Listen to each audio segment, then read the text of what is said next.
Good morning, good morning, good morning, good morning, good people. Yeah, you know what it is. Hard worker, scrappy, unfiltered, and sometimes unhinged football content. Hard to explain, but you know it when you see it.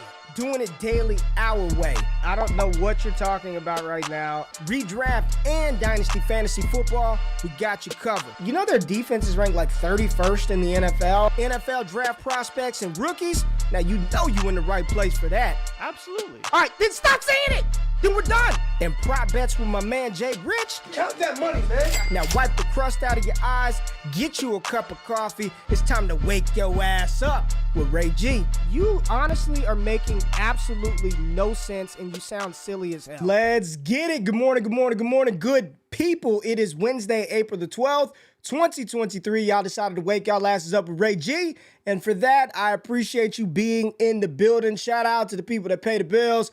Underdog Fantasy, go to Underdog Fantasy right now. Use the promo code WAKEUP for an instant deposit match up to $100. But the best part about it is, if you do that, you get access to our Discord for the year for free, where we're talking Underdog Big Board Superflex strategy. Right now, I'm currently in 30 Superflex slow drafts, but we are doing this 24/7, 365, or at least until the contests are filled up all summer. Best Ball Mania 4, the big board, little board, puppies, all that good stuff over at Destination Devi. Partnered with Underdog. Let's get it. But Jay, before we get started, man, I got to say happy birthday to my little man, Rylan Drew, my youngest, well, my oldest, turned 6 today. So had to give little man a shout out. He said he's going to watch on the show. So little GQ, my little baseball star, Jay, 6 years old today, man. Time is flying. It was feels like just yesterday when we started to channel out and started to do this. I was in his toy room recording videos, like the old Destination. If anybody wants a good laugh, go pull up like reverse filter by like date and go look at the old DD episodes, man. We were young, Jay. We were young and we were trying some cool stuff. It's awesome to see how far we've kind of taken this thing. And it's all because of y'all good people in the chat. It's because of people like you, Stanley, Timothy, Rowe, Patrick Price, Ricardo, Fizzle Dollars, Dynasty Barry in the building, Chris Pello, Lindsey Mack, my girl, Seven Goat Rings, Raymond Morris. Like, it's all of y'all. It's all of y'all. So I just want to say thank you. Wish little man a happy birthday. Jay Rich, get your ass to the screen. What you doing, man? You're on mute. You're on mute. I didn't mute. It says guest has muted themselves. I'm looking at it right now. It literally says guest has muted themselves. I don't know what to do. I don't know what to tell you. It says guest has muted themselves. I'm not. What? There you go. See, you just clicked a button and see, I see you smirking over there. Look at you. I'm just messing Oh, you're with hiding you, the face like, man, what's up? What's up? How you doing? Definitely wants to happy birthday to the little man. And if he wants to see a real team play baseball, tell him to let me know, because I know that you would be happy to come take a trip out to Toronto. He can watch a real team play baseball. Doesn't have to watch the Rangers.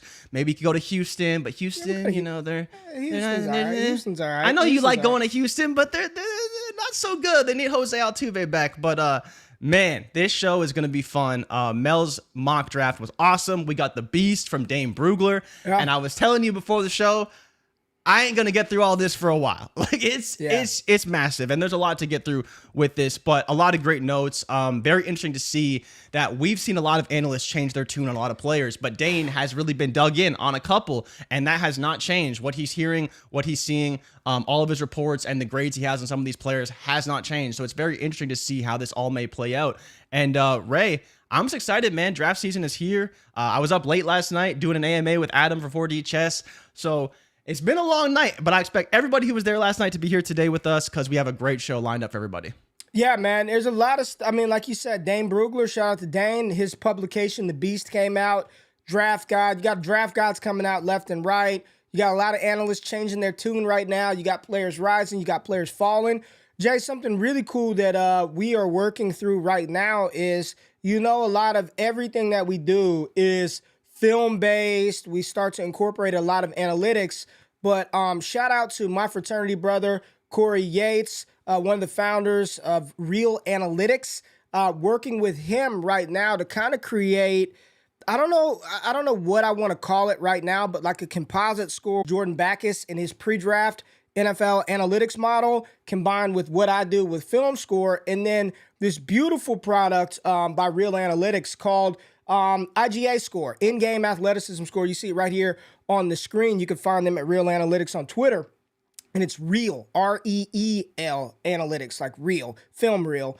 But an in-game athleticism score where it's giving you a player's sort of their percentile of max speed, time to hit max speed, GPS data tracking, right? You see right here on the screen, yards of separation created from this player based on GPS data and sort of how they compare to NFL percentile ranks. So this is something that I really want to incorporate into my process because it gives a way to sort of quantify what you're seeing on tape, which I mean, film in itself is very subjective. The eye of the film watcher and how much they actually know about the game or scheme or down and distance situation. So to incorporate something like this into film process, I think it'd be really sweet. I think it'd be really good. So, Jay, I'm excited about it, man. Working with Real Analytics, we're going to figure something out real soon, get the finished product out there to the people, man. But, Jay, like you said, Brugler, we've got Mel Kiper. We got a lot of stuff. He said the audio is acting up. Can you, do I sound bad to you, Jay? You're good to me. Yeah, no issues on my I feel end. that. I figured it'd be me acting up because, my connection goes in and out sometimes. Yeah, but yeah, you're good. good. He said refresh. They said refresh. Just refresh, right? Hit the refresh button, and then we'll see. All right, Jay, let's talk through Dane Brugler real quick. I just want to know who Dane has. Top 5 running backs, top 5 wide receivers, top 5 tight ends. Let's just hear it because there's a lot of people. For most folks, the running backs, it's going to be Bijan and Gibbs 1 and 2 for most people. But give us the top 5 running backs, top 5 receivers, top 5 tight ends according to Brugler in the Beast, and we won't give it all away. All right, so we'll start with the running backs because I think they're kind of the most set in stone outside of one guy. It's Bijan Robinson, Jahmyr Gibbs, and Zach Charbonnet. Devon Achane, who you've been on and off about, but Brugler's still in, right? We were in on him kind of early January, February. Brugler has remained in throughout this whole process, and then Tajay Spears is 5th on that list. He's got 2nd, 3rd round grades for Gibbs and Charbonnet, and then Achane and Spears are firmly entrenched as 3rd round grades for him. Going to the wide receivers, we have JSN at 1, the only true 1st round grade really? On Brugler's. Yeah, the only player that got a first round grade. Well, he has like kind of a middle 1-2, like a 1st, 2nd round grade on guys. Yeah. So Addison, Hyatt, and Flowers and Quentin Johnston all got that 1st, 2nd round grade. And so that in order is his next 4. Is you have Addison, Hyatt, Flowers, and Quentin Johnston all with 1st to 2nd round grades. And then JSN is the only one who he thinks for sure, and I think we all agree is going to be a 1st rounder. And then the tight ends, a little interesting here, right? I think you're going to like this one if you didn't look at it yet. Michael Mayer, number 1, Dalton Kincaid, number 2, Luke Musgrave, number 3, Darnell Washington, number 4, and Tucker Kraft, number 5. We were talking about Tucker Kraft very recently, and I asked you, you're still in, and Scott was giving you shit because like small school tight end, all this stuff. But I mean, Dane Brugler's in. He's got a 2nd, 3rd round, or he's got a firmly entrenched 2nd round grade for Kraft. Laporta is a 2nd, 3rd round grade, and everyone else is either a 1st round grade in Mayer and Kincaid, and then a 1st, 2nd round for Musgrave and Darnell Washington. So who was the very high drafted? Who was RB5? You said it was Bijan, Gibbs, Charbonnet, Achane, and Tajay. Tajay Spears, and then the wide receivers are JSN, Addison, Hyatt, Flowers, and then Johnston. And Johnston 5th. Okay. And then Downs was 6th. Downs was 6th. For everyone who's a big Downs guy. Okay. Yeah, I mean, for most people, I think those are the names in some order, right? Those are the names for most folks. And it's interesting, as we started off the process, it felt like Jordan Addison was the one that was sliding, but now he's kind of just steady Eddie, and it's QJ, the one that seems like is kind of sliding down the board a little bit. You know what I mean? That's what it feels like. We'll see. But Mel Kiper did give us a 2-round mock. But, Jay, I have for 2 days, I've neglected the people. For 2 days, I've neglected the people. So I got some super chats that I want to get out of the way right now that we didn't get to last Wednesday and we didn't get to on Monday. So let's start with this one right here. My man David. Shout out to David from across the pond. David sent this in like a week ago, but he said, of all the NFL experts and Dynasty experts, whose mocks do you trust the most? Other than Jay Rich, on a serious note, what's your prop bets for landing spot in the draft? I've got Bijan to Dallas and Hooker to Seattle. Whose mocks do you trust the most, Jay?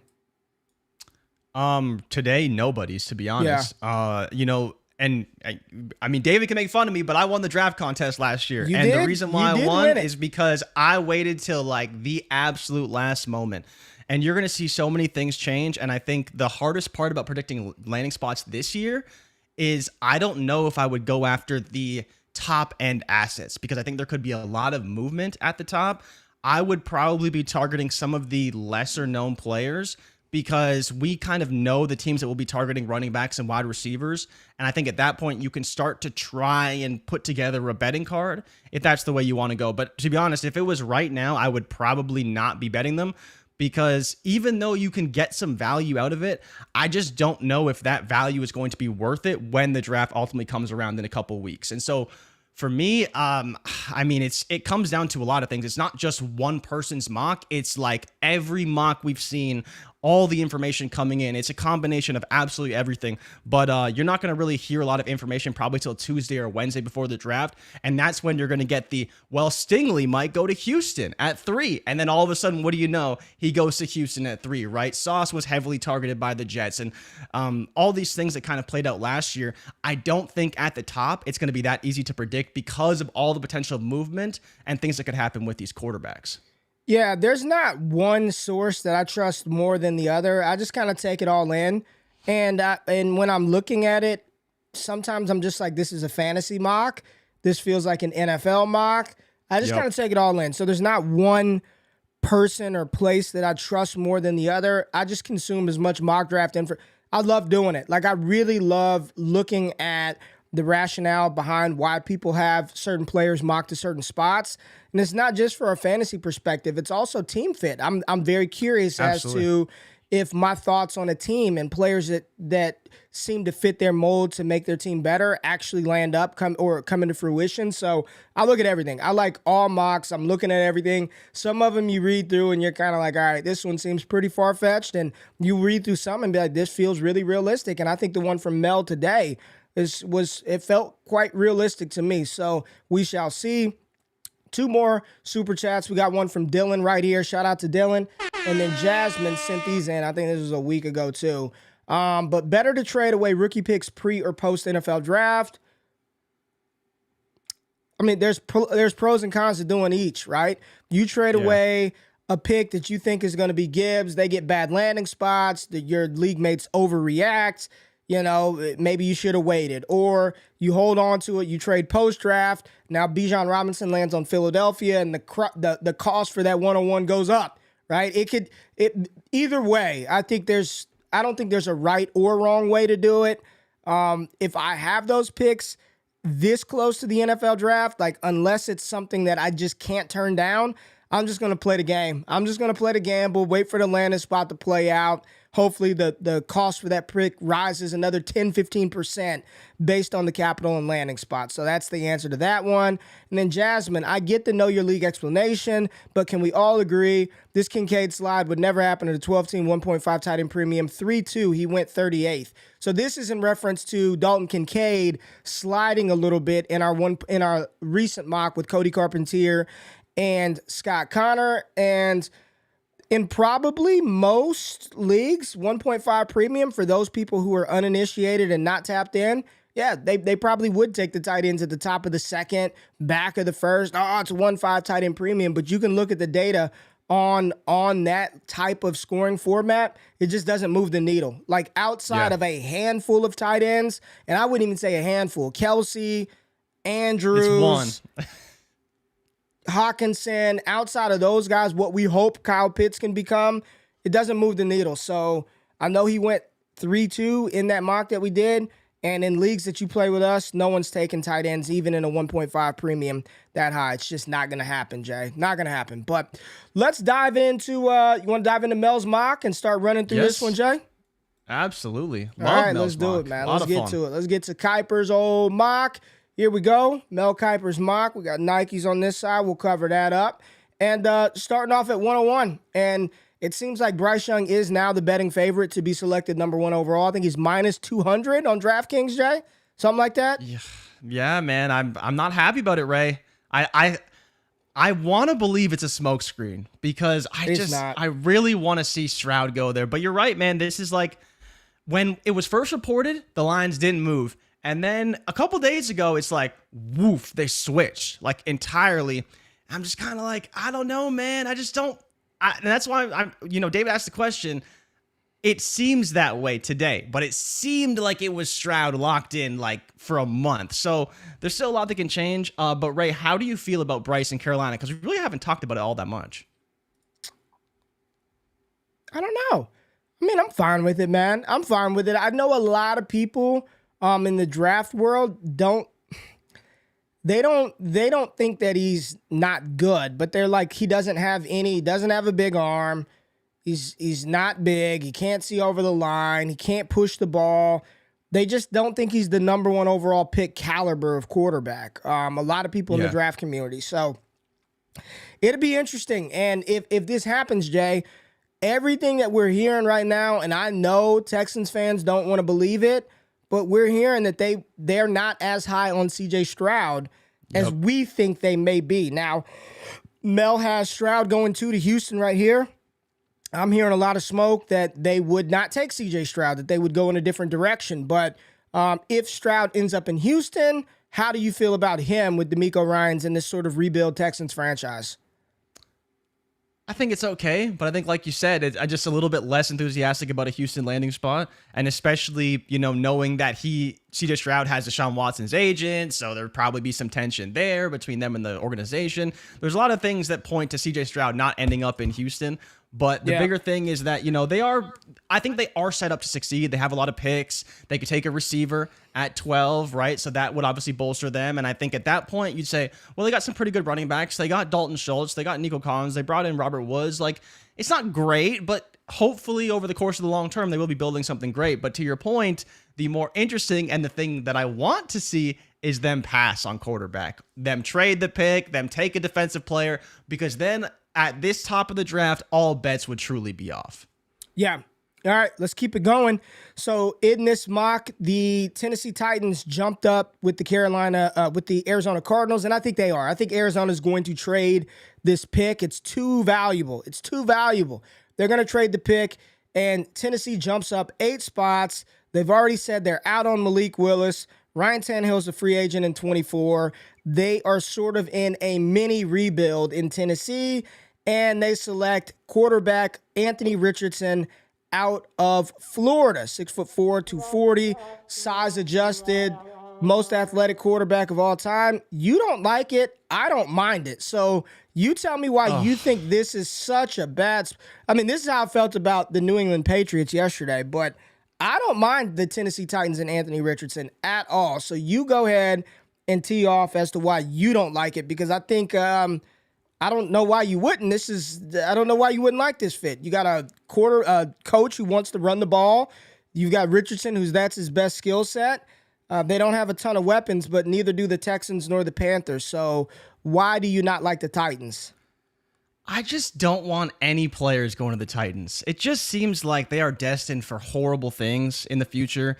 Jacksonville's on the rise, Houston's on the rise, Indy's on the rise. How do you say Tennessee Houston? is not going to. How on God's Where is green Houston going to go? They can't go. They can't get worse. No, can't let you get away with that. You can't sit here today and say the Houston Texans are on the rise. No, sir. No, sir. Okay, so no, sir. Tennessee right now, they have Ryan Tannehill as their quarterback. They are potentially going to trade Derrick Henry. If that happens, they are right in line for a top 5 pick. So at that point, it's like I just don't see a world where A-Rich can thrive in this style of offense. I think he could be great in play action, but again, the volume just isn't going to be there. So then is he going to run a lot? Because he's not going to throw the ball a lot. Derrick Henry's still there. It just feels like it's not the best spot for him. Of all the spots that I've seen, and I get the lack of love for the Patriots spot, but at least he was drafted at 14. He could sit, all that kind of stuff. I just don't want to see one of these quarterbacks go to Tennessee. I just don't think it's a good spot. I don't think they've been building that team very well. It's just not a spot I want to see. So for me, You wouldn't be QB4. I'd probably still take him QB3, but it's a lot tougher when, at 4, we have Will Levis going to Indy in a spot that I do really like a lot. So what are your thoughts on A-Rich going to the Titans? I think it's fine. I think you're wilding on this one. I think it's a fine spot. Some people are saying why are you not liking this spot? I mean, he's got Ryan Tannehill, so there is no pressure to put him on the field from day one. Not from day one. The offensive line is a problem, so they need to upgrade that. But this is a team that wants to run the ball. And yes, they would run the ball with Derrick Henry and Anthony Richardson or whomever they have at running back. Like, this is, I don't know. It doesn't feel as bad of a spot as I think that you're making it seem. It's not like Tennessee has been a dumpster fire team over the past couple of years. They've been a competitive club. They're building a new stadium. It makes a ton of sense to have some excitement going into that new stadium that they're building. I don't hate the spot at all. Mike Vrabel wants to run the ball, and he made Ryan Tannehill in that offense very, very good. Now, it's interesting because Tannehill did this like on the back 9 of his career, but if Tannehill could be usable in fantasy and Ryan Tannehill was somebody that was an underrated sleeper, give me the younger, more athletic version who didn't play wide receiver in college. I think this is a fine spot for Anthony Richardson. Yes, I would love him to go to Indianapolis or Seattle, but I don't think Tennessee's a bad spot at all. Not at all. Will Levis to Indianapolis? Yeah, I think that'd be an ideal spot for any one of these quarterbacks, whether it's CJ Stroud, Will Levis, or Anthony Richardson. I think the Colts make a ton of sense. You've got a good running game. You've got weapons on the outside. You've got an offensive coordinator that just worked with Jalen Hurts and led him and that team to a Super Bowl. So this would be a great spot for Will Levis, Anthony Richardson, or CJ Stroud. The real kicker is we got 4 quarterbacks off of the board, first 4 picks, and for super flex drafts, this would be fun. Like, this was what we would want. But I think the Tennessee landing spot is fine. It's not the best spot. I don't think it's the worst spot that he can hit or any of the quarterbacks. And then Will Levis to Indianapolis is just a smash fit. I love it. And a lot of people would be trying to talk themselves out of not drafting Will Levis because they don't like him for whatever reason, but I think it's a good landing spot. All right, as we scroll down this mock, I just want to stop here. The Detroit Lions, Thor Nystrom and I did a show with Pat Mayo earlier this week, and we both mocked Will Anderson to Detroit. Just want to say, you put him opposite Aiden Hutchinson, good luck. That is a devastating defensive line. We scroll down the board a little bit, and Philadelphia doesn't take Bijan Robinson, but the Houston Texans do pair Jackson Smith and Jigba up with his college quarterback, CJ Stroud, at 12. This, again, feels like another one of the worst-kept secrets that Houston is going to upgrade the wide receiver position. And by all accounts, Ohio State wide receiver Jackson Smith and Jigba is the top wide receiver in this class. So you pair him with CJ Stroud. There's a real conversation at 104. Will people prefer JSN or Will Levis, even in super flex formats? I think this is a good fit. Good situation for him. There is no true wide receiver 1 on that team, and I think JSN would have an opportunity to smash right away in fantasy. Yeah, Ray, you hit the nail on the head. Is that if he goes and plays with this college quarterback, I think you'd pretty quickly get this could be Burrow Chase light, like very fast, right? Those two guys going into Houston, the chemistry would be there. They'd be on time right away. Like, all the things that you want to see from that relationship between quarterback and wide receiver would already be developed at Ohio State. So it would be very difficult to pass on JSN because, to your point, I think he would be phenomenal out the gate. And I think if he was paired with Stroud, it's probably in some ways scenario for him. I'd be curious how the community would react, though, because Levis in a good landing spot probably still doesn't necessarily trump Stroud and JSN paired together in Houston. Yeah, that'd be a nice fit. And I didn't even think about the Burrow Chase light connection, but it would be fun. I would love to see it. I mean, that's who CJ Stroud had when JSN led that team in receiving. So that would be awesome. That would be awesome. Your New England Patriots to get Christian Gonzalez. What a pick. I would love what a pick. Him or Joey Porter, man. What a pick by New England. All right, Green Bay Packers. They go tight end 1 off the board. Dalton Kincaid got a clean bill of health, said that back is okay. So the Green Bay Packers load Jordan Love up with more receiver. I think they're going to give Jordan Love every opportunity to be good. They didn't want to do it for Rodgers. They're about to get Dalton Kincaid and Rashee Rice, and they're about to just load the offense up with weapons to help Jordan Love out.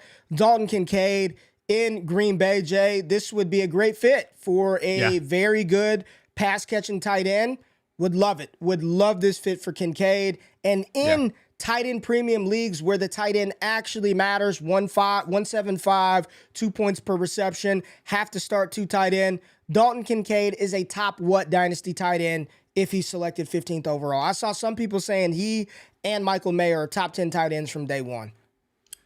Yeah, I think you can make the case for sure in terms of value and where you got to draft them. I could definitely make that case. And I think the good thing about Green Bay is I believe the volume could be there for Kincaid pretty early. I know we got the clean bill of health, but I still think in my back of my mind, I'm just hoping that he can stay healthy, right? Because he has had a couple injuries. But at 15, I mean, he'd have to probably be. I think you could make have the conversation is like for those back end receivers that we're not really loving, the QJs, the Josh Downs, like.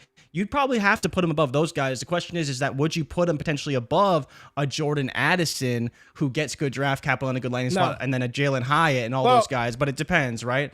You're talking about it depends on the 2 points per reception or have to start 2 tight end. You know that in that format. Yeah, that's what I'm saying, absolutely. right? In a format where they matter, right? Or could they hit that 1.7, 1.8, like right behind that JSN, Will Levis, potentially RB3, RB2, RB3 tier? I think that's where you might want to take a shot because these guys could be really good. And to your point, definitely, I could see top 10 for Mayer and for Kincaid. Oh boy. Oh boy. Back to back. I don't know what people would do. Ray, it's just Pittsburgh 17, Zay Flowers. Now what? Now, how do you stop the Antonio Brown comps now? How do you do it? How do you run that train off the tracks? Because the train is off the track. The train is it's off the tracks and it's still going. It's still going. It doesn't even need damn tracks, man. The train is Zay Flowers, 17 overall to Pittsburgh Steelers. Jay, I mean, it would be Antonio. At that point, and then he wouldn't wear number 84. He'd just wear number 4. So then it's like it just. Yeah.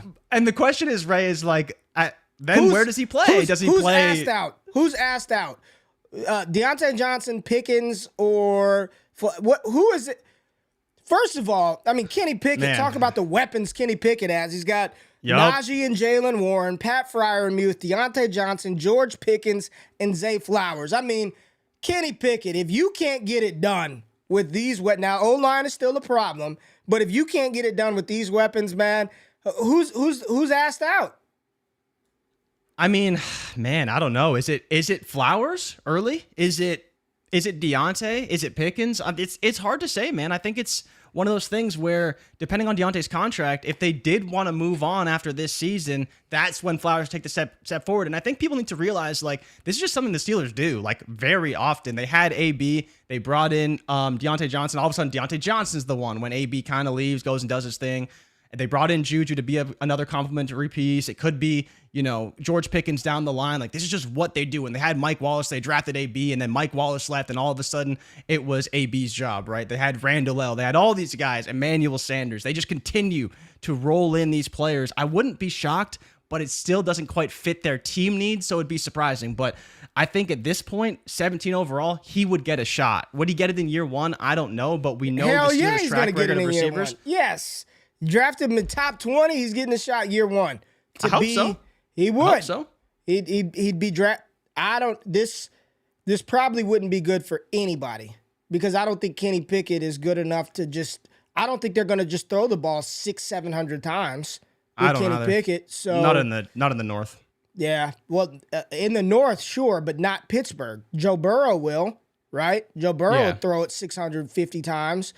Deshaun Watson's probably going to throw it that much. I don't think they're going to throw it that much with Pickett. So it'd probably be just a dirty situation all the way around. Where would you draft him? I'd love it for Madden. I would hate it for fantasy and you know what I mean? Where would I draft him? He's a locked and loaded top 8 pick in rookie drafts, man. Locked and loaded. So you're not going to fear the spot. You're just going to say, you know what? I'm trusting Pittsburgh in the draft capital. Locked and loaded. Wide receiver 2 off the board. Wide receiver 2 in the rookie draft. Yeah, easy. Locked and loaded. All right, Detroit Lions, Bijan Robinson at 18. Ray, I don't know how to feel, man. It seems really good, but, like, come on, Mel. They just signed David Montgomery. They have DeAndre Swift. How in the world does this backfield work with those three players? Like, you can say what you want about Montgomery, but he's not bad. He's not Bijan Robinson, but he's not bad. So if for some reason, Ray, we have Bijan Robinson, David Montgomery, DeAndre Swift on one roster, would you take Bijan 101 number one? And how does that backfield ultimately play out? I guess it has to be Bijan being the lead, but is it like that from day one? I mean, they paid Montgomery, a decent amount of money too, right? I believe he's the seventh highest paid running back in the NFL. And he's like one of three running backs who's gotten $18+ million guaranteed in free agency in like the past 7 years. Well, DeAndre Swift's a free agent next year. And Mel said Robinson is a luxury pick, but the Lions don't have many needs. They can afford a luxury selection here. It's one of those things where if Bijan falls and he's BPA, best player available, you just draft him and you say somebody's going to be asked out, and that somebody's probably DeAndre Swift. Like, it's probably Swift. It's probably the guy that is not available times that Detroit needs him available. The landing spot itself is phenomenal. This is a great offense with a very good offensive line. Ben Johnson calling the plays. Say what you want. I don't give a... Do you think I'm really about to let David Montgomery and DeAndre Swift scare me off of Bijan Robinson? Hell no. Hell no. Still locked in 101. I mean, I'm not going to... I don't care. Like, he's up there, right? Like, if you want to make the case... I think that in any league, you can make a case for a quarterback to go one. You can. You really can. In Superflex, you can make the case. Is that the prevailing, overwhelming thought or strategy that most Dynasty gamers will deploy? No. But you can make the case for in Superflex, know your league, scoring, all of that, for a quarterback to go 101. You can make that case, especially if if he lands in Seattle or if he lands in Indianapolis or whatever. But most times it's going to be Bijan, and I'm not about to let freaking DeAndre Swift or David Montgomery scare me off of this spot. So, yeah, Bijan would still be a locked and loaded top pick regardless. So, the rich just get richer. This is a luxury pick for Detroit. There you go. So, let's see. Let's see how it plays out. Let's scroll down a little bit more and stop right here at the LA Chargers. Jay, who select Jordan Addison. I kind of like it, Ray. I kind of like it. I mean, it's hand in glove fit probably for Keenan Allen replacement. He'd be playing with Justin Herbert. I think the question is that how much higher would he go, right? Like we talked about Zay Flowers. Could he be ahead of Zay Flowers? I doubt it in most communities because so many people are high on Zay. Yes, he could. You think so? Yes, he could. Okay. I think there are people, if Jordan Addison goes to the Chargers, I think in leagues, I would not be shocked. And I think we would see him come off the board as wide receiver 1, Jay. Yes, I do. I think we would. I'm not saying that will be, but people would be like, he's the new Keenan Allen with Justin Herbert, and Houston is still kind of, I don't know, and Stroud, I don't know. Yeah, I think there's a world in which we'd see Jordan Addison taken above Zay Flowers, and in certain leagues, taken above Jackson Smith and Jigba. I wouldn't do that personally, but I do think that this landing spot, along with Kansas City, along with Buffalo to a degree, are those spots that people want to see wide receivers go to. That people want to see wide receivers go to the Chargers. They want to see wide receivers go to Kansas City. Could he? Yes, I think so. I think people would definitely prefer him to Zay Flowers in Pittsburgh. I don't think that's even a question, Jay. I think people would prefer this than Zay Flowers to Pittsburgh. Yeah, and it's an indictment really on Kenny Pickett, right? And as well the weapons around him. But yeah, to your point, Chargers get Addison, Justin Herbert, the offense. It's just, people would just go, oh, Justin Herbert, finally, more weapons. Keep in the LA, Give me all the weapons. Keep him in LA, right? Keep him in LA. Keep him in LA, for sure. People would, and I get it for sure. It's just, it's funny because the Addison ups and downs are, if Hyatt goes to the Chargers, if Addison goes to the Chargers, all of a sudden we're back in. It's like, yeah. Just when you thought I was out, they pulled me back in with that Chargers landing spot. Pull me back in. Ravens have not re-signed Marcus Peters yet, so they take Deonte Banks, who's phenomenal, out of Maryland. Emmanuel Forbes is really good for Minnesota as well. Giants go defensive back because they need it. And at 26, I will keep saying it.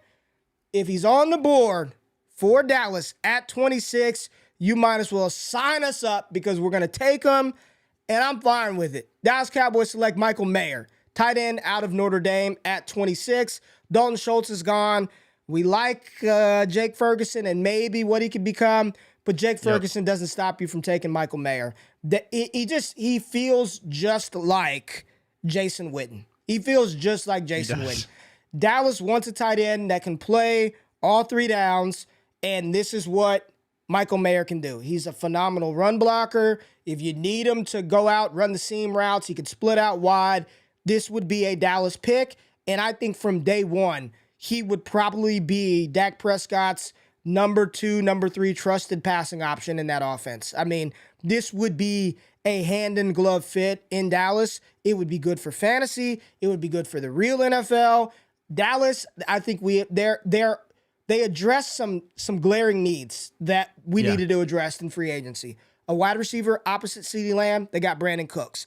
A cornerback opposite of Trayvon Diggs, we got Stephon Gilmore. Maybe they can stand to go with a defensive tackle, Kalijah Kancey, maybe at 26, but Michael Mayer makes a ton of sense. Jake Ferguson isn't ready to assume that 3-down tight end role. Not yet, still needs to get a little bit stronger. Mayer steps in. He's Dallas's tight end 1 from the rip. So I like the fit, like the pick. Good for real NFL, good for fantasy. I like Michael Mayer to Dallas at 26. We scroll down. Cincinnati passes on tight end. They pass on all of this stuff.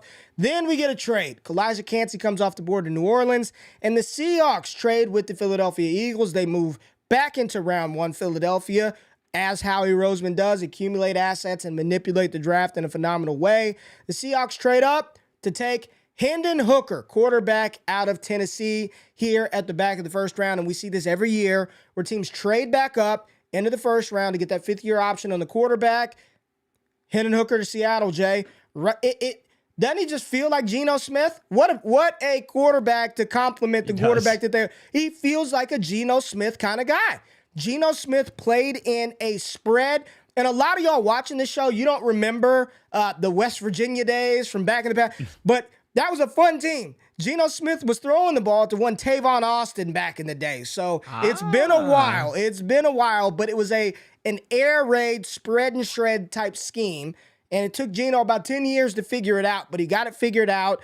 Now he's in Seattle, and he's already come out to say that he would be fine mentoring a young quarterback. He's essentially on a 1-year deal in Seattle. This makes so much sense for Seattle. It almost makes more sense than them taking A. Rich or Will Levis at 5, right? You get Jalen Carter, who is one of the best talents in this draft, at number 5.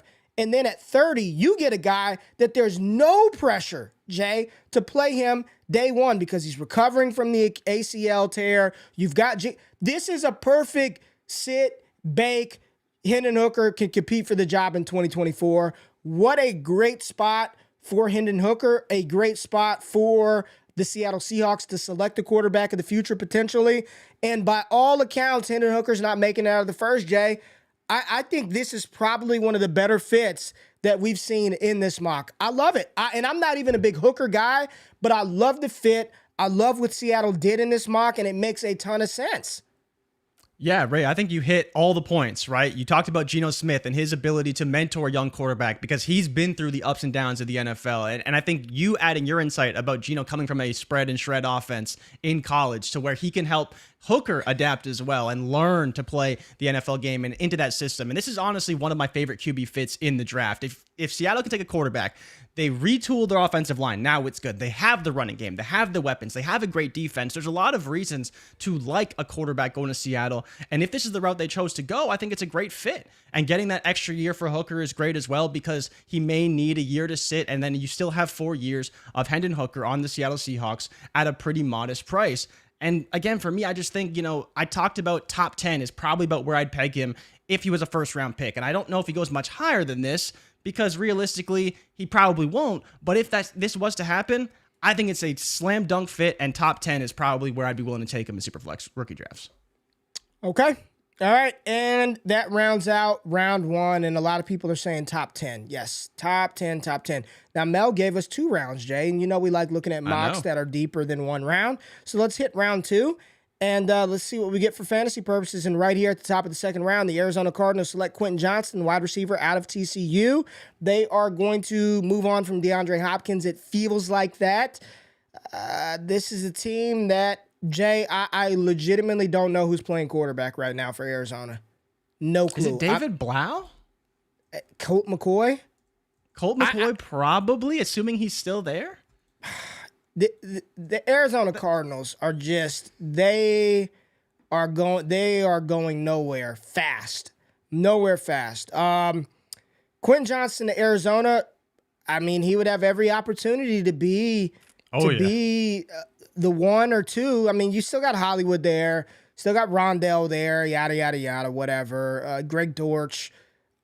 You know, there's opportunity in Arizona. It may not be good opportunity, but there's opportunity in Arizona for Quentin Johnston to sort of, in a low-pressure environment, grow, learn.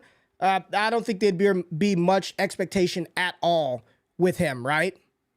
Yeah, I mean, this team is scheduled to be god-awful, right? They're not looking like they have any trajectory at all. They're one of the top teams to have the first overall pick in 2024. I think it's interesting because we've kind of seen this happen before where we fade a guy because of the landing spot and, you know, he may end up being a value down the line because he's just so cheap. And then, you know, next year, Kyler comes back, all of a sudden he has a competent quarterback and they look decent. Or like you've talked about, they get Caleb Williams and we're like, oh my God, now we need to have Hollywood, Quentin Johnston, Trey McBride. There will be value to be had in the Cardinals. The question is, though, do we believe Quentin Johnston's that guy? And that's where I think we both struggle with, because who do they bring in? You know, Patrick's saying Matt Ryan or Wentz. I'm definitely a little surprised that Wentz is still out there because for whatever reason, the NFL always finds a way to get Wentz on a roster, but he's sitting at home. Matt Ryan's sitting at home because he's old. But if QJ did go here, draft capital is fine. You know, we hope for first round, early second round, whatever, not too different there. But the fit is okay. Like you mentioned, the target should be there. So at least he would have a chance to show us whether he's good or not. And then we can make the decision, do we want to hold and continue to ride this out when Kyler comes back or whatever quarterback is there? Or do we want to move that asset for something else? Yeah. Oh, man, I just don't know who's playing quarterback. Very, very rough. Colt McCoy or David Blau. Man, Indy getting Brian Branch. I freaking love that. All right, Here we go. Philadelphia. There it is. Jahmyr Gibbs off of the board. Top 40 pick to the Philadelphia Eagles in the second round. Seems appropriate. Jay, Gibbs in Philly. Love it. Hate it. It's okay. I think it sounds great until great. He's not the goal line back and he doesn't catch passes, because that doesn't happen in Philly, right? We talk about Rashad Penny and what he could be in Philly, and part of that is because of how great of a runner he is, which is really where I think a lot of the success will come from in Philly. And so if Gibbs is a great runner, that's great, and he can, you know, break big plays and all this stuff. But if he doesn't get red zone work, which with 225-pound Rashad Penny, Boston Scott, who's had that role in the past on the roster, I'd be curious how this shakes out.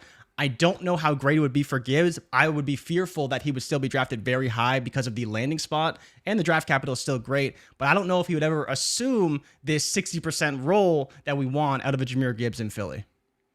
Yeah, sounds good. I don't know. I mean, still want him. Still got to take the shot, but we're just trying to talk more team fit. And I think one of the things that we have to adjust our thinking from is these guys coming into an NFL situation and taking over a backfield. They take it over. They get all the work. Jahmyr Gibbs is going to come into Philly, and day one, he's going to be one of the 13 running backs in the NFL that got 60% of the snaps last year. He doesn't profile like that, Jay. He does not profile as a guy that's going to walk in from day one and be on the field 60% of the time. Now, he profiles like a high-end 40%er, which would be awesome, right? Because, I mean, you get Jahmyr Gibbs in a role where he doesn't have to pound in between the tackles, and they're giving him 8-9 targets a game, and he's getting his... It's just a muddy freaking backfield, man. It's Penny, it's Boston Scott, it's Gainwell, it's Gibbs, right? And the biggest X factor of them all, it's Jalen Hurts. So... I think it's funny. He reminds me of like a souped up Kenneth Gainwell, right? If you took Kenneth Gainwell and you made him way faster and a better pass catcher and better at breaking tackles, all I think that's how you get Gibbs. But the problem is that role is like 10 touches a game and that's it. And we just don't really want that for fantasy. It could be really good, but it also could be just not what we want. And the expectation is much higher and the draft capital is too high to really warrant the potential return on a Jahmyr Gibbs in Philly. Osiris Torrance to the Raiders, like it a lot. We scroll down. We got Darnell Washington to the New Orleans Saints, Jay. Darnell Washington to the Saints. Fine. I think this buries Adam Troutman. Whatever hope you had for Adam Troutman, goodbye. Is there still hope for Adam Troutman? No way. Some people are still pumping him up, Jay. I'm just a messenger. Don't shoot the messenger. They've got Juwan Johnson, Darnell Washington, Derek Carr. I like it. So it's fine. Oh, yeah. I think it's a great fit, right? The Saints love to have those. They love to fortify their offensive line, and they'd basically be doing that with this pick because he's a great blocker, right? And so all those things are true. And then I think he could be that kind of Darren Waller type of player, just a massive target over the middle that Carr can throw the ball to. I think it's a great fit for New Orleans. All right, the Jets take Luke Musgrave, which makes this tight end room just murky as hell with Conklin, with Uzama. Yep. It's just murky.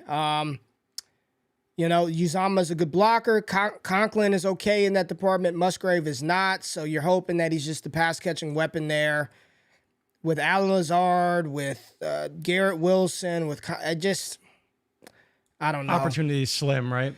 Yeah, it wouldn't be ideal for fantasy. It wouldn't be ideal, especially early, and then you don't even know who the damn quarterback's going to be after year one. I'm glad you brought that up because that's part of it is the late development for tight ends, which is happens a lot. But then when that development comes, who is his quarterback? Because we don't expect Rodgers to be there in 2 to 3 years when, Musgrave could be this really, really solid tight end. Listen, y'all, everybody's talking about Troutman. I'm just telling y'all, people still have him. People still got hope for Adam Troutman. Not us. Not I, but some people do. All right, let's scroll down. Keely Ringo. What a fall from grace from Keely Ringo. And then we get let's see what we have down the board. Here we go. We got a couple of picks right here. So we got the Los Angeles Chargers. Everybody wants them to take a tight end. And they take a tight end that nobody's heard of, Britton Strange out of Penn State. I will be honest with you, Jay. Up until like 2 weeks ago, I had no clue who he was. He's athletic. He's a Penn State tight end, so you just go with that. Yep. You want him or Zach Kuntz? Because Zach Kuntz, former Penn State tight end, right? Penn State and their athletic tight ends. I mean, would I draft him? Sure. The draft capital is great, right? Do I still prefer Sam Laporta? Absolutely, right? I just do. Again, it's Justin Herbert. Where do you draft Justin Herbert's tight end? Probably high. And I think if you want to take a shot on him, but the reality is could he just be, I don't want to say Donald Parham because I know that Scott's going to get on me because Donald Parham has a bad RAS score, but could he just be Donald Parham? Absolutely, right? And he just gets a couple targets and he's fine, but he's not anything great. It's just, it would probably feel like a wasted pick in the second round, but if you get him in the third, I mean, maybe. I still may prefer other players. And then in the fourth, obviously, you could take a shot at that point. All right, the Detroit Lions continue with their just phenomenal haul in this draft by selecting Tennessee wide receiver Jalen Hyatt at 55. They got Will Anderson, Bijan Robinson, Jack Campbell, who's a freak, and then they grab Jalen Hyatt here at 55, Jay. An offense. R.I.P. Jamison Williams. No, I'm kidding. People love Jamison Williams. What is this? It just feels like such a stupid pick. Like, you already have Jamison Williams. They do the same things. If you believe that Jamison Williams does things better than Jalen Hyatt, I mean, who this is good for? You know who this is good for? Jared Goff. Jared Goff. Oh, yeah. Just Jared Goff. I mean, you got Goff throwing to Amon-Ra, J-Mo, Hyatt, Bijan, Swift, Monty. Offensive line is good. Ridiculous. Defense is better. Like, just wheels up Jared Goff, top 5 season. Let's just 40 touchdown passes for Jared Goff. Let's go, Detroit Lions. I mean, Hyatt would play opposite of J-Mo. Amon-Ra's the slot. J-Mo would play the Z. He could play the X, and then it's just bombs away. It's just bombs away. Play action, that's what they do. Could you maybe run those stacked alignments that they ran in Tennessee with Hyatt and Amon-Ra together, or Hyatt and J-Mo, and they wouldn't even have to worry about the release. He just free release off the stacked alignment, and bam, he's just scoring touchdowns left and right. This would be nutty. I mean, I like the fit. I like teams loading up on offense. Just throw weapons out there. Make the defenses stress. You got to deal with J-Mo. Now you got to deal with Hyatt. Oh, we still got Amon-Ra. Oh, and then they've got Bijan and Swift and they'd be must-see TV every week. There's no way that's good for anybody but Jared Goff. There's just too many mouths to feed in Detroit, but Jared Goff would just be thriving. He'd be living his best life. And this is a guy who was dead 2 years ago. Oh, yeah. No, Jared Goff stinks. That's why the Rams gave him away. Now Jared Goff his career's going one way, and all these other players are going the opposite direction. Matthew Stafford's going the other way, yeah. Yeah, Detroit Lions get Jalen Hyatt. I like the pick. All right, Jay. John Michael Schmitz to the Giants. That's a good pick. Help Daniel Jones out. Fortify that offensive line. Would be good for Saquon Barkley. Here we go. Your boy, the Dallas Cowboys. Here we go. Select Jonathan Mingo at 58. So, Jonathan Mingo, 58 to the Dallas Cowboys. Josh Downs, 59 to the Buffalo Bills. Man, Josh Downs to the Bills is exciting. That's what they need. They need an electric slot. That is what they have been looking for. It. They had Cole Beasley. Cole Beasley was great in the role. Could have been more. They had Isaiah McKenzie. He stunk. They got Khalil Shakur, who could be great, could be nothing. But if they did get Josh Downs, he would assume that role. He would take it over. I think he would do very, very well. It's been a 100-target role for Josh Allen from the moment he got into the NFL, Ray. Cole Beasley and that slot role, 100 targets every season. If Josh Downs got that role entirely, he could be a guy who does very, very well in his first year. Mingo to Dallas, that's just the best ideal pick for the show. What it becomes for fantasy, I don't know. But for the show, Mingo to Dallas, it's just every week I'd be tormenting you. Oh, did you see what Mingo did this week? I know you watched the Cowboys game. I'm fine with Mingo. I don't dislike Mingo. I think it'd be a good pick. Your boy. I just said that's your boy. That's your guy. You love you some Jonathan Mingo. It's a little high, but man, it would be fun. He's got Gallup, he's got CeeDee, he's got Michael Mayer, he's got Dak. Like, there's no reason to say that he can't succeed because there's just so many guys pulling coverage away. He could be fine, but again, targets could be limited and opportunity wouldn't be super high. R.I.P. to Jalen Tolbert. Jalen Tolbert. Eesh. This would be good. I would love Mingo in Dallas, and I don't think that he would be thrust into some number 3 wide receiver role. It would be CeeDee Lamb, Michael Gallup, Brandon Cooks, but you got Mingo as a developmental 4th option. I like it, and he could be the Michael Gallup replacement in 24 and beyond. Josh Downs to Buffalo. I mean, great spot. Great. Oh boy.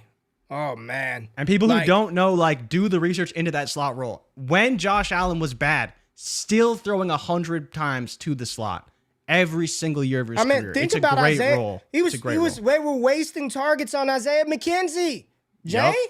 Come on, man. Khalil Shakir steps in, boom, has great games in that slot role. It's a phenomenal role for any talented player. If Downs go there, he would be a great pick in the second round, and I would not hesitate to take it every time. How high would he go? Josh Downs picked right here at the end of the second. How high does he go? He could go in the top 10, I think. Wow. I think, it's just, again, we talk about Justin Herbert and what he does for his receivers. I mean, I think you say the same thing about Josh Downs. People haven't been all in on Downs, but the reality is that if he goes to Buffalo, Josh Allen is his quarterback, and Gabe Davis could be on the way out, right? Because those rumblings are getting a little louder. If Gabe Davis essentially being on the way out, so if Downs does go there, assumes that slot role, he would be a great fit. Yeah, Patrick is saying don't sleep on Deontay Hardy. I agree, but Josh Downs is still an upgrade over that in the slot. All right, best pick of this mock. Are you ready for pants to come off? Are you ready? I'm ready. Are you ready? I'm ready. Woo!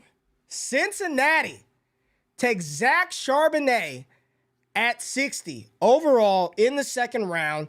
Joe Mixon recharged for menacing or whatever the charge was, recharged in that incident at his home. Mixon, disappointing year last year, lost a step. They got rid of Samaje Perine. Charbonnet to Cincinnati. Talk to me. He's got to be a top 8 pick in rookie drafts. He has to be. They Bro. like to run the ball. I think he could go higher than that. I think he could go higher than that. So is he in the JS? Would you put him in the JSN tier? Because JSN's kind of in his own tier right now. We have him in the Levis, like him and with Levis. I don't think everyone feels that way. But if Charbonnet, back of the second, capital is there. You know, and Ray, if we're being honest, I would happily take Charbonnet in Cincinnati over Jahmyr Gibbs in Philly. There's the question. Happily. There it is. Finally, we stop pussyfooting around. Get to the damn question. Would you take Zach Charbonnet over Jahmyr Gibbs? How? Every time. We spent all year talking about how good Gibbs is, the talent. Would you take Charbonnet over Gibbs? That's the question, man. Absolutely. He would walk right into a starting running back role, assume the goal line carries, can catch passes out of the backfield. The Cincinnati running back landing spot is such a good one. And for what it could be with a great running back, they continue to give the ball to Mixon, even though he was awful. He got a little better, but he was bad last season. You give it to Charbonnet, a much younger, fresher back who could potentially show more talent on the field simply because he isn't washed. It would be a phenomenal role for any player. And if Charbonnet ends up there, ideal size, has good speed, he would be a great fit. Gibbs is a great player, but in Philly, I just don't love it the way I love Charbonnet in Cincinnati. Do you feel any differently, Ray? You don't seem so sure. Brugler's third running back, same draft capital projected as Gibbs. It's all there. I don't know, man. Oh, come on, Ray. I don't know. I don't know. I still want to lean Gibbs, man. I mean, the talent, he's everybody's RB2. We've watched the tape. We've seen the film. We saw him operate at Georgia Tech. He comes into Alabama. He does his thing at Bama. He lands on a great offense, and we're gonna flip him for RB3, RB4 because we like the spot a little bit more. I don't know, Jay. I don't know if that's the... Here's the thing. This is a great landing spot. In this scenario... And he can be a 60%er. Yes, he could be a 60%er. If you didn't listen to Destination Dynasty on Monday, go listen to that. You'll know exactly what we're talking about. He could be a 60%er or close to it. I don't know if I want to flip-flop him and Gibbs just based on this. I think Gibbs is the better player, Jay. I think he's the more talented player. I think he's more versatile. I truly believe that he could be an Austin Eckler type player in the NFL. But on Philly, though, is that happening? And I think we both know the answer is probably not. And at his size, he doesn't profile as a 60%er. He has to be an elite pass catcher versus Charbonnet, who in that role doesn't have to be an elite pass catcher and still be great for fantasy. There would be people who flip-flop. There would be. And I'm not even saying that I'm not going to say, because this is a great, as good of an offense as Philly is, this one is just as high octane. Just as good. And the quarterback isn't running the ball the way that Jalen Hurts is running the ball. So, and they want to utilize a running back in a traditional running back fashion, right? Yeah. Is Gibbs 60% in Philly? No, he's not, Tim. He never would be. I don't think he doesn't profile as a 60% guy. Shout out to Levi, man. Appreciate you tapping in, Levi. This would be I love the landing spot, Jay. I love it. I think that the more another realistic thing is, would people take him over Will Levis? If we're already talking about JSN over Will, would people take Charbonnet over Will Levis? I think so. I do. I think at this point, with these landing spots, you'd put Gibbs, JSN, Charbonnet, Levis, kind of all in a tier. And I don't know if I'm missing anybody here, but those guys would probably all be in one tier. Wow. And we maybe could even see a little addition in that with the last pick. Well, let's go with the last pick, and we can't do it without Kansas City going wide receiver and or running back to just make us get all hot and bothered. They select Marvin Mims Jr., my wide receiver 5 in this class, with the final pick in the second round. Marvin Mims, the Kansas City wide receiver core that right now just has MVS, Sky Moore, Kadarius Toney, Richie James, Marvin Mims Jr. Now, we all know that Kansas City runs through Travis Kelce, and Travis Kelce will be the 1, the 2, and the 3rd option for the Chiefs. But Marvin Mims, a talent like this, who seems to be rising up a lot of people's boards right now, goes to Kansas City. I think the fantasy community would react in the affirmative. I think people would be very excited about this one. You get Mims in Kansas City. You get Addison in Los Angeles. You get, who else had a nice fit in this round? Who was it? Hyatt went to Detroit, right? Hyatt went to Detroit. Josh Downs to Buffalo. I mean, this would be. I mean, what do you do? What do you do with Marvin Mims in Kansas City? I don't know, Ray. This one's really tough for me because like we can talk all we want about Downs going up to the Bills and Addison going up because he's on the Chargers. There's not a larger rocket ship than the one in Kansas City. It does not exist. It does not exist. It shouldn't exist. For everything, we need to stop this shit. But man. It does exist. It doesn't. There's at this Patrick point, Jay, Mahomes, man. Jay, at this insane. point, we've been doing this since 2020. At what point do we just say, you know what? Maybe this landing spot is not as good as we think it is. We keep doing this every day. It's never going to happen, though. Clyde Edwards-Helaire. I mean, we're talking ourselves into Jay. Patrick Mahomes is he's a point. He's going to distribute to any and everybody. There is no one. Yeah. Like, unless you're Tyreek Hill, when are we going to, we got to stop this, man. We got to stop this. Which is where it's difficult to value him and be like, yeah, take him, because he may see 600 yards every season of his career in Kansas City. And that would be a good season because and be great for this Kansas guy's City. this guy's got 700. He's got a couple spike weeks because he'll have some big touchdowns, of course, right? He's a big play threat, but usability in lineup leagues, it's kind of like, well, he could have some good weeks and he gets some stinkers because we don't really like to actually start Kansas City wide receivers in fantasy in those lineup leagues because there isn't a clear guy. When Tyreek Hill left, we're like, well, maybe it's Juju. Juju had his weeks, but he's also a shorter area guy that can get some PPR stuff. If Mims is going to be that deeper threat, filling in for MVS or assuming that role, it could be few and far between as far as the good weeks and the spike weeks go. I love Mahomes, but it is so difficult to figure out if there is a guy there and who it's going to be. And to your point, he just spreads the ball around to where Mims, if he's a first-round pick in rookie drafts, I'm probably going to be like, I don't know about that. And you can't take him low exposure. Round. But people would because it's Kansas City. You can't take people him would take him over Downs. People would take him over Hyatt. People might even take him over QJ. Right? Because they're not going to like the Arizona landing spot and they're going to love Kansas City. So it's just, Justin Ross. Yeah, Justin Ross hype only exists because of Mahomes. Chris said it 100%. Right here. Kansas City has become to wide receiver what Philly has become the running back. Like, I think so. We keep doing this, man. Like, I like the landing spot for him. Good spot. You got a great quarterback. For fantasy, I got to see it to believe it. I don't think I'm going to be the one to dive off of the first round pick train. And I do think you're right. I think people would take Mims, Downs over Quentin Johnston, who was literally drafted the 3rd pick off the board in the 2nd round. And I'm not going to say that's right or wrong. All I'll say is Scott Connor has pulled some data that if you're not a top 40 pick at wide receiver, top 40, not 63, not 59, not 52, top 40 wide receiver, it doesn't look good long term. Yeah. Now, we can all the fact that we can pinpoint the ones that were drafted after that, Amon-Ra, Deontay Johnson, that probably tells you that if you just look back at the last couple of drafts at wide receivers that have gone after pick 40, the hit rate on those guys, it just does not look good. So I'm just here to say. And this is a recent trend, right? In the last few years. Recent trend. I love Marvin Mims. I love the Kansas City Chiefs. I don't love Marvin Mims and the Kansas City Chiefs together for fantasy. For real football, probably good. Fantasy, fool me once, shame on you. Fool me twice, shame on me. Can't get fooled again. Not getting fooled again with Marvin Mims or TCU wide receiver. All right, Jay, that is the mock from Mel Kiper. Go check out his whole thing.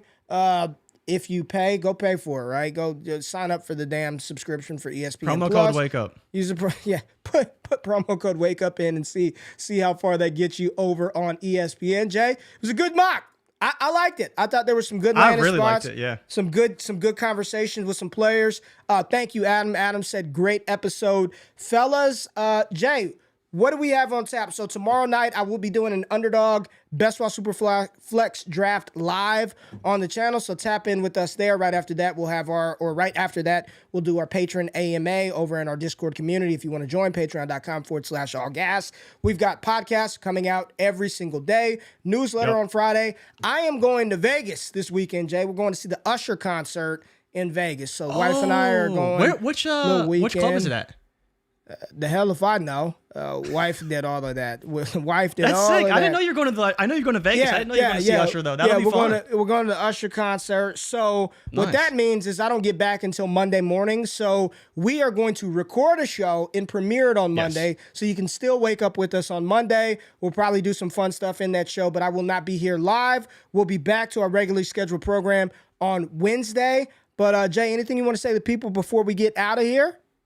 If you are a resident of the Vegas area, I highly suggest you to go and get tickets to go see Usher. And maybe, if you're very lucky, you can go and meet Ray GQ. That would be fun. Probably not as fun as you think, but yeah, we'll be there. We appreciate everybody tapping in to the show, supporting us every single freaking week. The draft is here. We're here, y'all. We got what, next week? Oh, it's so next fun. week, and then it's the draft, right? Next week. Yep. And then after next week is the draft. So draft string over here on Destination Devi. We'll have the whole squad on for the draft, so y'all know what to tap into for that. But we appreciate y'all being here. Use the promo code Wake Up just use it everywhere. Just anywhere you go, just use promo code Wake Up. You never know who we're partnering with. We appreciate y'all tapping in. We love y'all. We out of this thing. See you on Wednesday. We out. Peace. Before y'all close off of the video, I just want to say thank you for checking out the content on Destination Devi. Really appreciate every single view that we get. And the only thing that I ask is that you hit the thumbs up button, like the content, subscribe to the channel, and if you can, comment below for the algorithm. Really helps the channel grow. Now, if you want more exclusive access to me and the entire Destination Devi team, patreon.com/allgas gives you that access. Now, if your money's a little funny, we do have free content for you. Make sure you subscribe to the All Gas newsletter. There's a link in the description of this video below, and subscribe to the Destination Devi podcast radio feed, where we got all types of shows hitting airwaves every single week. Now y'all can get out of here. I appreciate y'all tapping in. It's All Gas all the time. I love y'all. I'm out of this thing. Peace.